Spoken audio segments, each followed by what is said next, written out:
Jaganmohan Reddy daily యాత్రలకు సంబంధించినటువంటి విషయము అసలు వైఎస్ఆర్ కాంగ్రెస్ పార్టీ ప్రారంభమే ఓదార్పు యాత్రలతో ప్రారంభమైంది. ఆ పార్టీ ప్రారంభమే ఓదార్పు యాత్ర. ఆ ఓదార్పు యాత్రలోంచి పుట్టినటువంటి పార్టీ నాయకుడు జగన్మోహన్ రెడ్డి. అది ఇప్పుడు పేటెంట్ అప్పుడు కూడా జగన్మోహన్ రెడ్డికి ఉంటే ఓదార్పు యాత్రలో ఈ ఓదార్పు యాత్రల ద్వారా మనం వైఎస్ఆర్ కాంగ్రెస్ పార్టీ మరి ఇప్పుడు కలిసి వచ్చినటువంటి అంశం కదా. ఈ ఓదార్పు యాత్రలతోనే కంటిన్యూ చేద్దామనేటువంటి దాని మీద ఉన్నట్టున్నారు జగన్మోహన్ రెడ్డి. ఈ 2 ఏళ్లలో కూడా జైలు యాత్రలే ఉన్నాయి. మొత్తం జనంకు సంబంధించినటువంటి సమస్యల మీద ఆయన చేసింది ఏమీ లేదు. 1-2 రైతులకు సంబంధించినటువంటి అవి కూడా ర్యాలీలే, బల ప్రదర్శనలు తప్ప ఏం లేదు. వీటి వల్ల జగన్మోహన్ రెడ్డికి ఏమొస్తుందని అనుకుంటున్నారో నాకు తెలియదు. కానీ ఈ బల ప్రదర్శన వల్ల ఇప్పుడు ఉత్తరాంధ్రలో జనము విపరీతంగా వచ్చేసారు. జనము అసలు బ్రహ్మరథం పట్టారు జనము. ఇవన్నీ చెప్తే నేను ఒకటి అడుగుతానండి. ఇప్పుడు 2019 ఎన్నికల్లో ఉత్తరాంధ్రలో ఉన్నటువంటి ఉమ్మడి 3 జిల్లాల్లో 34 అసెంబ్లీ నియోజకవర్గాల్లో అప్పుడు ప్రభుత్వం మీద ఉండేటువంటి వ్యతిరేకత నేపథ్యము జగన్మోహన్ రెడ్డి వస్తాడు అని ఒక అవకాశం అడిగాడు. ఆయన అద్భుతంగా పరిపాలిస్తాడు అని 2019 ఎన్నికల్లో ఉత్తరాంధ్రలో ఉన్నటువంటి 3 జిల్లాల్లో 34 స్థానాలకు గాను 28 స్థానాలు వైఎస్ఆర్ కాంగ్రెస్ పార్టీ ఇచ్చారు. అద్భుతమైనటువంటి విజయము. మరి 5 ఏళ్ల పరిపాలన తర్వాత 3 రాజధానులు అన్నాడు. ఉత్తరాంధ్రకు మీకు రాజధాని తీసుకొస్తానా అన్నాడు. మరి ఆయన ఏం చేశాడు ఏంటి అనేటువంటి దాని మీద ఉత్తరాంధ్ర ప్రజలందరూ తిరస్కరించారు. 2024 ఎన్నికలు వచ్చేసరేమో సమయానికి ఏం జరిగింది? 34 స్థానాల్లో 2 సీట్లు గెలిచిందండి. 28 సీట్లు గెలిచినటువంటి వైఎస్ఆర్ కాంగ్రెస్ పార్టీ 2 సీట్లు గెలిచింది. ఈ 2 సీట్లు గెలిచినటువంటి జగన్మోహన్ రెడ్డిని ఉత్తరాంధ్ర ప్రజలు తిరస్కరించారన్నాలా వేరే ఏమన్నది? తిరస్కరించారు. తిరస్కరించడం ఘోరంగా ఈ జగన్మోహన్ రెడ్డి పరిపాలనకు పనికిరాడు, ముఖ్యమంత్రిగా పనికిరాడు, లేదా ప్రతిపక్షంలో కూడా పనికిరాడని తేల్చేశారు. మరి అలాంటి ఉత్తరాంధ్రకి ఇప్పుడు ఈ 2 ఏళ్లలో ఈయన బెంగళూరులో ఉండి తపస్సు చేస్తున్నాడు, ఘోరమైన తపస్సు. ఆయన కళ్ళు మూసుకుంటే 5 ఏళ్ళు అయిపోతాయని చెప్పాడు. ఇప్పుడు అలాంటి జగన్మోహన్ రెడ్డి వస్తున్నాడు అని అంటే ఎగబడి వీళ్ళందరూ వచ్చి చూసి మరి ఏం చేయాలని ఈ 2 ఏళ్లలో ఏమైనా అద్భుతాలు చేశాడా? ఉన్నాయి కదా 24 ఎన్నికల్లో ఉత్తరాంధ్ర ప్రజలు తిరస్కరించినటువంటి ఈ జగన్మోహన్ రెడ్డి ఇప్పుడు వస్తున్నాడు అనగానే వీళ్ళు ఎగబడి చూసి ఆయన ఏమైనా మళ్ళీ ముఖ్యమంత్రిని చేద్దామని అనుకుంటున్నారా? ఇవన్నీ కూడా దీనివల్ల వచ్చే ప్రయోజనం వైఎస్ఆర్ కాంగ్రెస్ పార్టీ ఏమీ లేదు.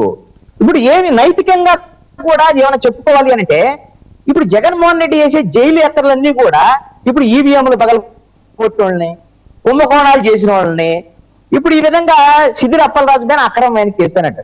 యాక్సిడెంటే అది కాదంటల్లా, వాళ్ళ అబ్బాయి చేసింది యాక్సిడెంటే. యాక్సిడెంట్ తర్వాత ఏం జరిగింది?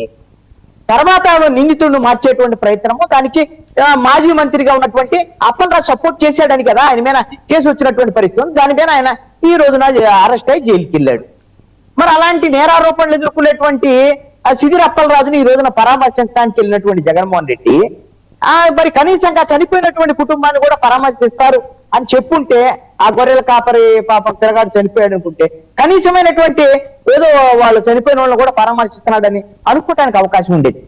అసలు ఈ విధమైనటువంటి జగన్మోహన్ రెడ్డి దగ్గర నాకు కనపడినటువంటి అంశం ఏంటి అని అంటే, జగన్మోహన్ రెడ్డికి ఇప్పుడు ప్రజల్లోనో లేకపోతే ఇంకోటో ఏదో కావాలని ఆయన ఏం కోరుకోవట్లేదండి.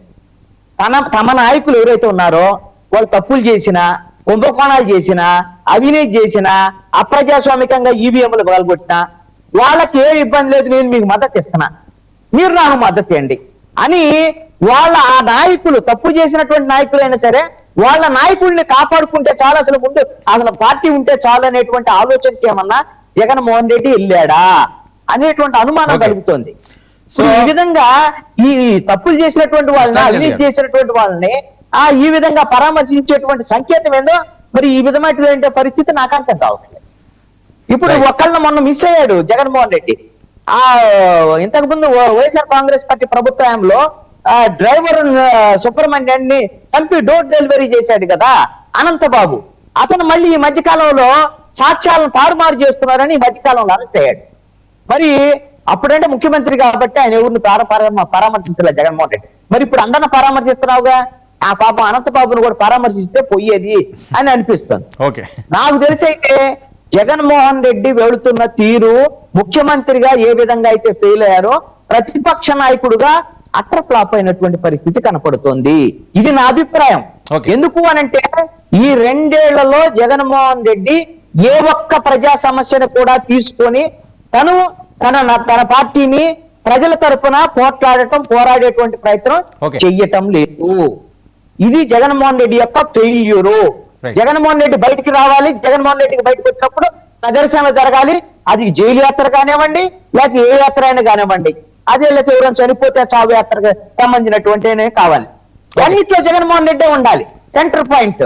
నువ్వు జగన్మోహన్ రెడ్డి అని జపం చేసి నువ్వు సిద్ధం సభలు పెట్టి ఆ రోజున సిద్ధం సభలో ఆహా ఓహో అనుకొని ఆ ప్రదర్శనలన్నీ చేసిన తర్వాత అదా మీకు 11 సీట్లు వచ్చింది. అరే ఈ జనము ఈ విధంగా మిమ్మల్ని జైలు కొట్టేందువల్ల ఓట్లు రావు అనేటువంటి విషయం కనీసమైనటువంటి మరి అవగాహన ఉన్నటువంటి వాళ్ళకి అందరికి అర్థమవుతాం. వైఎస్ఆర్ కాంగ్రెస్ పార్టీకి ఎందుకు అర్థం అవ్వట్లేదు, మరి జగన్మోహన్ రెడ్డికి ఎందుకు అర్థం అవ్వట్లేదు నాకు తెలియట్లేదు. ఇది నాకున్న పరిస్థితులు అయితే వాళ్ళ నాయకులు ఏ తప్పులు చేసినా కాపాడుకోవాలి. ఆ నాయకులు ఉంటే చాలు, నాయకులు వల్ల నేను ఓడిపోయాను, జనం సంగతి తర్వాత చూద్దాం అనేటువంటి దాని మీద జగన్మోహన్ రెడ్డి జైలు యాత్రలు చేస్తున్నాడు అనేటువంటిది ఒకటి ఉంది. కనీసంగా రానున్నటువంటి కాలంలో అయినా అసలు ప్రజా సమస్యలు ఏమున్నాయి, ఆ ప్రజా సమస్య తరపున ఏమైనా మాట్లాడదామా, ప్రజలను సమీకరిద్దామా, లేదా ప్రజల దగ్గరికి వెళ్దామా? నేను జగన్మోహన్ రెడ్డి వాళ్ళు వైఎస్ఆర్ కాంగ్రెస్ పార్టీ ప్రకటించిన షెడ్యూల్ ప్రకారంగానే పార్లమెంటు నియోజకవర్గాల్లో ఈ పల్లె నిద్రలు చేస్తాడు, ఒక పార్లమెంట్ లో వారంలో 2-3 రోజులు ఉంటాడు అనేటువంటిది చాలా కార్యక్రమాలను ప్రకటించారు. ఏ ఒక్క కార్యక్రమం లేదండి పబ్లిక్ తో. మీరు పబ్లిక్ ప్రజా సమస్యల మీద ఏ కార్యక్రమం లేదు. ఇప్పుడు వెంకటరెడ్డి గారు అడగొచ్చు, మేము మామిడి రైతుల కోసం పోలేదా, అరటి రైతుల కోసం పోలేదా, మిర్చి రైతుల కోసం ఏం చేశారు?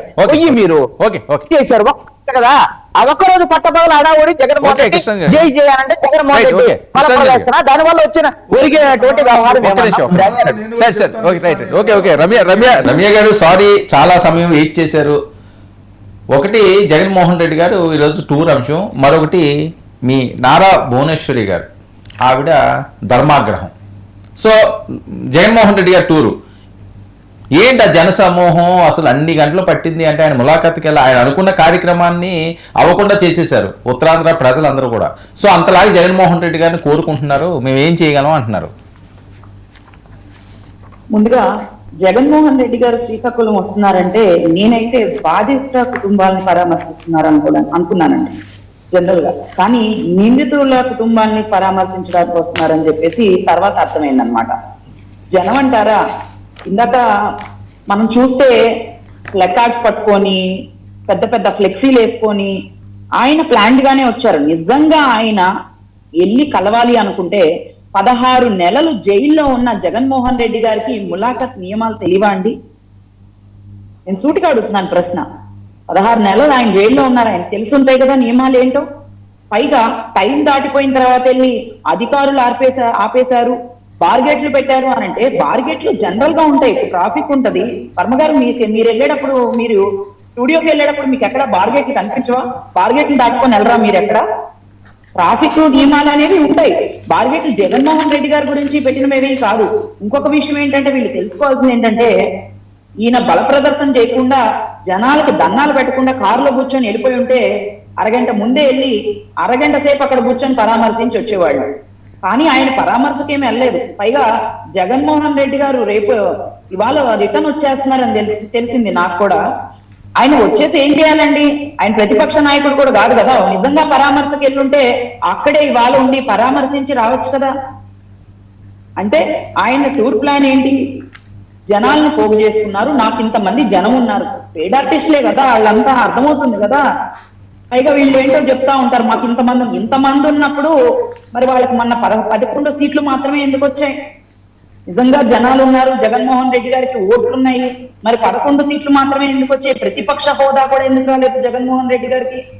పైగా ఇంకొకటి, ఎయిర్పోర్ట్ గురించి వస్తే సోషల్ మీడియాలో ఎయిర్పోర్ట్ గురించి జగన్మోహన్ రెడ్డి గారే తెచ్చారు, మీరు సెల్ఫ్ డబ్బాలు కొట్టుకుంటారని చెప్పి సోషల్ మీడియాలో ఫేక్ అకౌంట్ల నుంచి, పైగా వాళ్ళకు దమ్ము ధైర్యం కూడా ఉంది. ఆడపిల్లలమైనా కూడా ప్రతిపక్షంలో మేము మా అకౌంట్ నుంచే పోస్టులు పెట్టాం, ఏదైనా అడగాలి అనుకుంటే మేము మా అకౌంట్స్ నుంచే పోస్టులు పెట్టాం.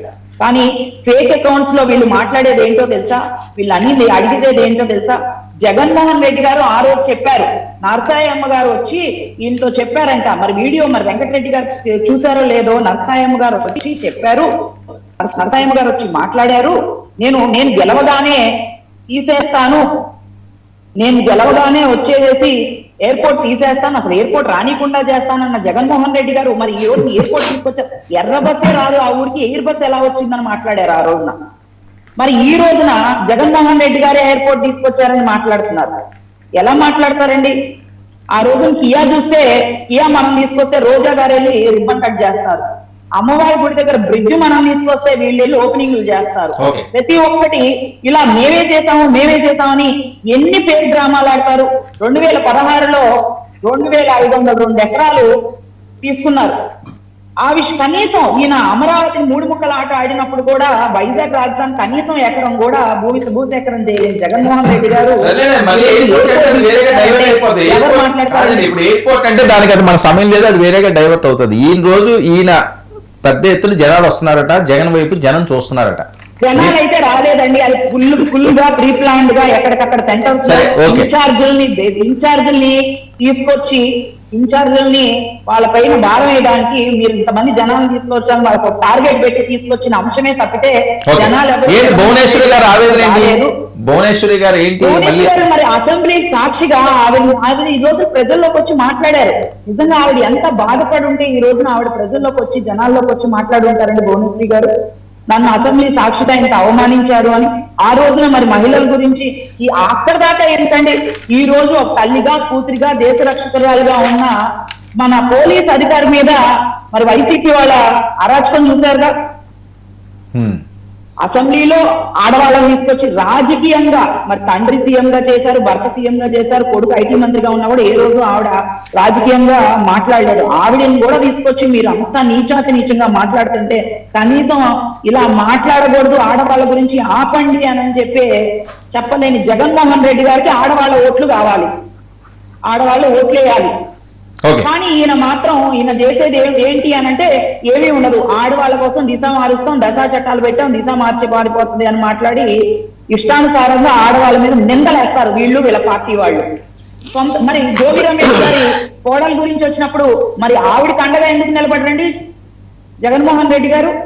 అంటే వాళ్ళ పార్టీ మంత్రులు తప్పులు చేసినా, దారుణాలు చేసినా, ఏం చేసినా కూడా వాళ్ళ మంత్రులను సపోర్ట్ చేసుకుంటారే తప్పితే, వాళ్ళ పిల్లల్ని సపోర్ట్ చేసుకుంటారు తప్పితే, అంటే రేపు రాబోయే వారసులనా, రేపు ఆ పిల్లలందరినీ తీసుకొచ్చి ఆంధ్ర రాష్ట్రం మీద రుద్దడానిక వాళ్ళ వారసులుగా ఏం చేద్దాం అనుకుంటున్నారండి ఆంధ్ర రాష్ట్రాన్ని? చెప్పండి వర్మ గారు.